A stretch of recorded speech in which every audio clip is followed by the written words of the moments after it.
मैं सब से पहला इमरान भाई का तय दिल का शुक्रिया अदा करना जिन्हें मैं इतने आवन की दावत दी है। तो मैं अपने संगिया साथियों समेत मैं इस बात की कमी तो नहीं इन्हों पूरी करके दे सकिया, लेकिन इंशाअल्लाह मैं कोशिश की थी कि मैं इन्हों महसूस ना हो दिया। बाकी मैं एन ए खाट में रहना हाँ, एन ए खाट की अल्लाह के फजल नाल मैं भरपूर सियासत कर रहा हाँ। जोड़ा मूसा अली साहब का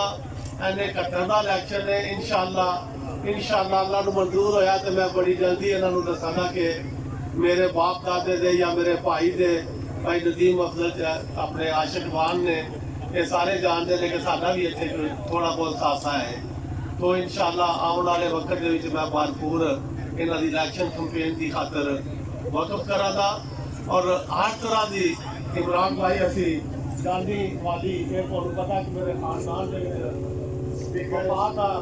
मतलब कि खून है और इंशाअल्लाह इसी वफा करके दसा देगा वफा के कोई नहीं है नजर